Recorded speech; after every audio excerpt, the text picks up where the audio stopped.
සමහර වෙලාවට ඔයාට ලොකු පාළුවක් දැනෙනවා ඇති. ඔයා ඇතුලෙන් තනිවෙනවා වගේ දැනෙන වෙලාවල් තියෙනවා. ඔයාට හිතෙනවා ඇති මට කවුරුත් නෑ වගේ කියලා. කතා කරන්න කෙනෙක් හිටියනම් කියලා. මෙසේජ් එකක් එවන්න කෙනෙක් හිටියනම් කියලා. රැන්ඩම් වෙලාවක මට ඔයාව මතක් වුණා කියලා කියන්න කෙනෙක් හිටියනම් කියලා. ඔයා ස්ට්‍රෝං කෙනෙක් නිසා ඔයා ඒ ෆීලිංග්ස් හයිඩ් කරන්න. ඉස්සරහට ස්ට්‍රෝං විදිහට ඉන්නවා. හිනා වෙනවා. ජෝක්ස් කරනවා. ලයිෆ් එක නෝමල් වගේ ෂෝ කරනවා. ඒත් රැට ෆෝන් එක අතේ තියෙද්දි නොටිෆිකේෂන්ස් නැති වෙලාවට අන්න ඒ නිශ්ශබ්දතාවයේ ඔයාට ඒ පාළුව තවත් තදින් දැනෙනවා. ඒකට කියන්නේ ඔයා වීක් වෙලා කියන නෙමෙයි. ඒකෙන් කියන්නේ ඔයාට ආදරේ කරන්න පුළුවන් හાર્ට් එකක් තියෙනවා කියන්නේ. අන්න ඒක ග්‍රීන් ෆ්ලැග් එකක් right? ඔයාට sometimes හිතෙනවා මට කවුරු හරි හිටියනම් කියලා. ඒ හිතන එක අඩුකමක් නොවේ. ඒක ඔයා ජෙනුයින් කනෙක්ෂන් එකක් ඩිසර්ව් කරනවා කියන එකයි. පිරිමි ළමයි හරිම ඉම්පෝටන්ට් දෙයක් මතක තියාගන්න ඕනේ.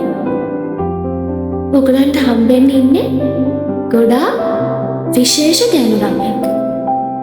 එයා ඔයාට good morning messages එවනවා. ඔයා බිසි දවසක ඔයා කාලෙද ඉන්නේ කියලා අහනවා. ඔයා මහන්සි වෙලා ඉන්නේ නැති ඔයාව රිලැක්ස් කරන්න ඔයාට උදව් වෙනවා. ඔයා කතා කරද්දී එයා ඔයාට අහුම්කම් දෙනවා. එයා ඔයාගේ මැසේජස් වලට රිප්ලයි කරනවා විතරක් නෙමෙයි. එයා ඔයාව තේරුම් අරන් ඉන්නේ. ඔයාගේ ඩ්‍රීම්ස්, ඔයාගේ ස්ට්‍රගල්ස්, ඔයාගේ ඉන්සෙකියුරිටීස් ඒවා අහගෙන එයා ඔයාව කවදාවත්ම ජජ් කරන්නේ නැහැ. එයා හැමදාම ඔයාව පික් කරනවා. ඔප්ෂන් එකක් විදිහට නෙමෙයි. බෑකප් එකක් විදිහට නෙමෙයි. නිකන් ප්‍රයොරිටි එකක් විදිහට. එයා ඔයා දිහා බලන විදිය අනිත් අය දිහා එයා බලන විදියට වඩා වෙනස්. ඔයාට හිතෙනවා ඇති අනේ මම ලස්සන නෑ. මං නිකන් ඇවරේජ් ලුකින් පිරිමි ළමයෙක්. ඒත් එයාගේ ඇස් වලින් පේන්නේ ඔයා තමයි මේ ලෝකේ ඉන්න කඩවසම පිරිමි ළමයා කියලා. ලුක්ස් වලින් විතරක් නෙමෙයි. ඔයාගේ කයින්ඩ්නස් එක, ඔයාගේ එෆර්ට් එක, ඔයා ගිවක් කරන්නේ නැති එක අන්න ඒ හැම දෙයක්ම එයා දකිනවා. අද දවසට ඔයාට මේ අද දැනෙන පාළුව මතකවත් නැති. ඔයාට hina වෙන්න ගොඩාක් හේතු හම්බෙනවා. රැන්ඩම් වෙලාවක ෆෝන් එක බලලා ඔයා hina වෙනවා. අනේ මට මෙහෙම කෙනෙක් හම්බුණා නේද කියලා හිතෙනවා. අන්න ඒ දවසට ඔයාට තේරෙයි ඔයා කොච්චර වාසනාවන්තද කියලා. ඉතින් ඒ දවස එන්න කලින් ඔයා පේෂන්ට් කම ඉගෙන ගන්න.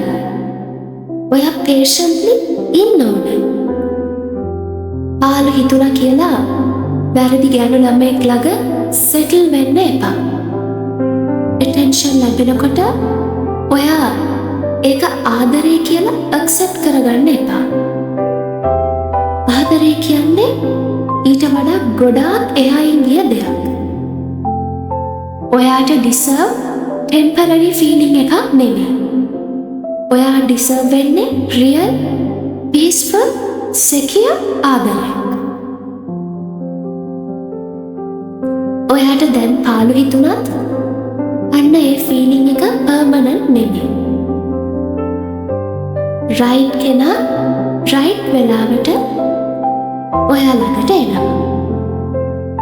අන්න ඒ දවස වෙනකම් ඔයා ඔයාව බිල්ඩ් කරන්න. ඔයාට ආදරය කරන්න. ඒ වගේම ඔයාට රෙස්පෙක්ට් කරන්න. නිකන් කෙනෙක් ආවට පස්සේ ඔයා කම්ප්ලීට් වෙනවා කියලා හිතන එක නතර කළා. ඔයා already complete කියලා හිතාගන්න. පිරිමි ළමයි. ඔයගොල්ලෝ enough. ඔයගොල්ලෝ lovable. ඔයගොල්ලෝ ආදරය කරන්න බර්තිය. ඉස්සරහට තියන්නේ ඔයා ඩිසර්ව් කරන ආදරයක්.